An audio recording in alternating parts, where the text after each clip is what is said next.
a little presentation. It's only a few slides I'll pick up on some of the bullets. Just so you know, for the people who don't know me, I actually, I'm heading up the sales force within Bolero, but I have a strong banking background in operations, account management, sales, training, anything under the sun. So I'll come in from a bit of a pragmatic angle also when I do my presentation here. So just going to the next slide, just 1 minute on Bolero, and I can't see the full slide, but so basically we've been around for over 2 decades. So and actually the name Bolero stands for Bill of Lading Electronic Registry Organization. Not many people know that.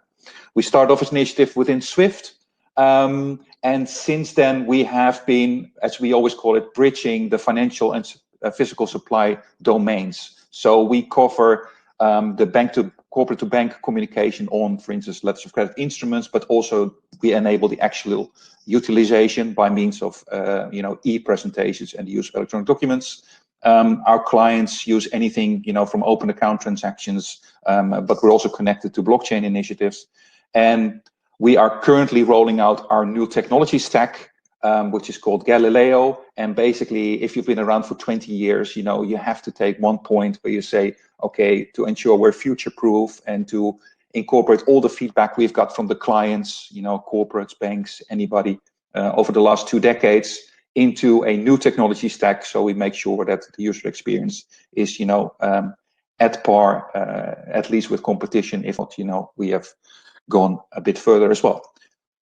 So let's talk about, the topic of my small section here. So enabling e-presentations under letters of credit. Just a bit of background information. We've been around for 2 decades, but I just checked the files internally, and we actually supported the first e-presentation on the EUCP over the Bolero network back in December 2010. So that's 10 years ago.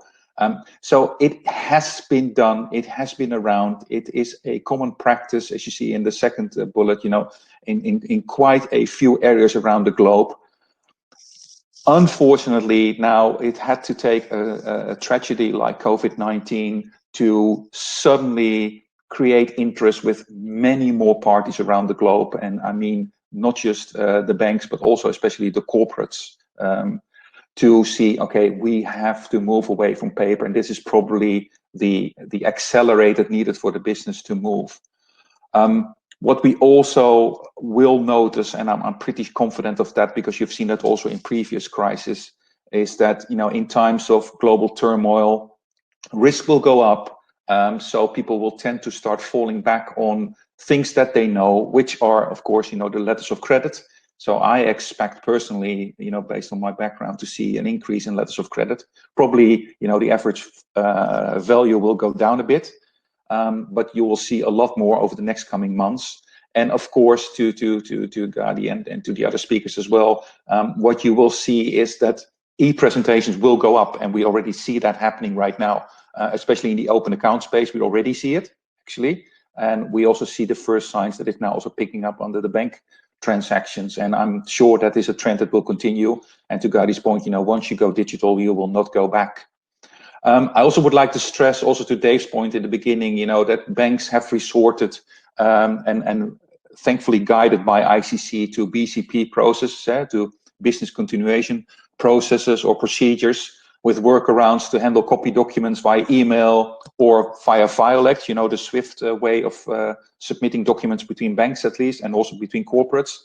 But that is not the same as having an e-presentation. These are workarounds, temporary workarounds, but to have real e-presentations, you would need to go the EUCP and the EURC route for the collections, and you would have to have real electronic documents instead of just having copies flying around.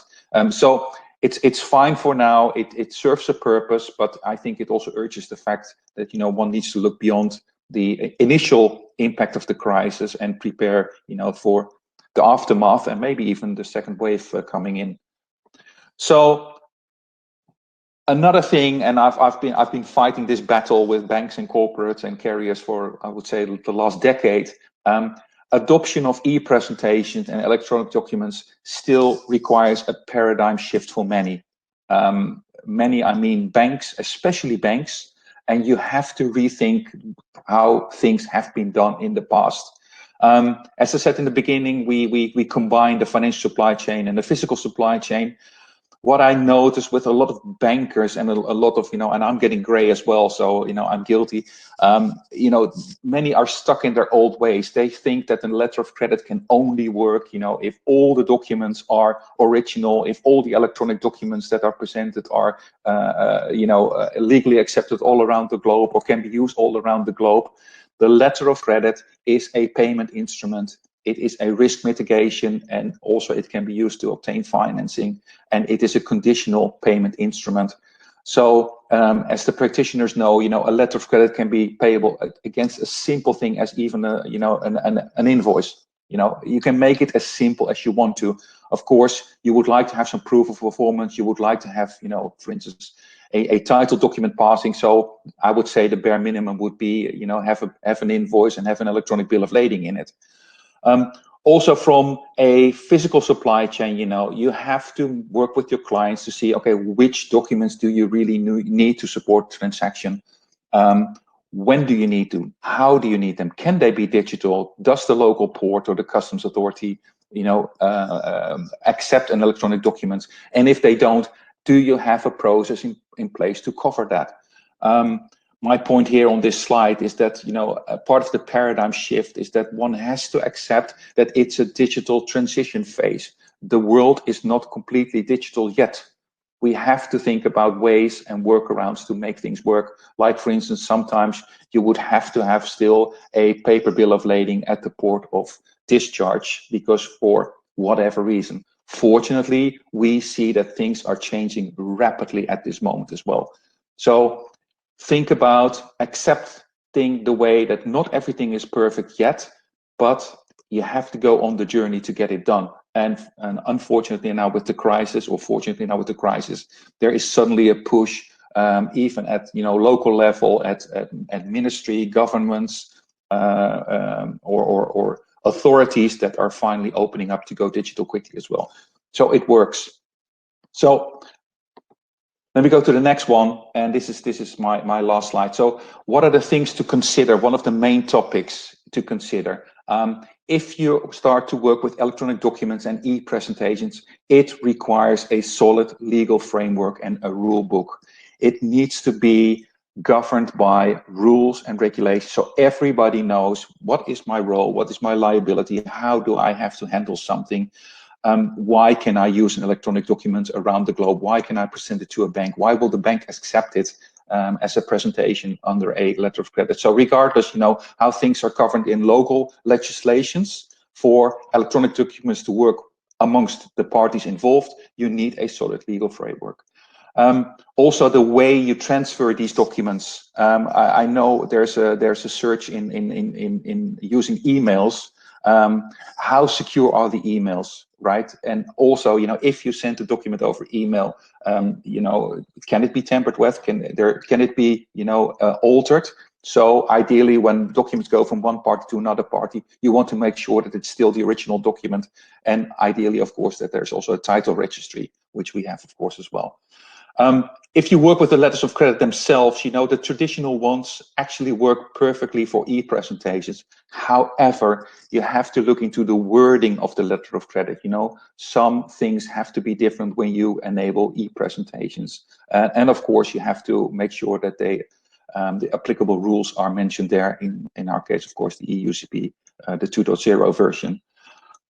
Also, I think, you have to take a holistic view. You have to take one step back and you need to look at the overall transaction where it comes, to the carrier, to the buyer, to the seller, to the banks involved, and then really look what is needed where at a minimum to make it work. And if it doesn't work fully digital, how can you cope with the certain areas to make sure that it still works there?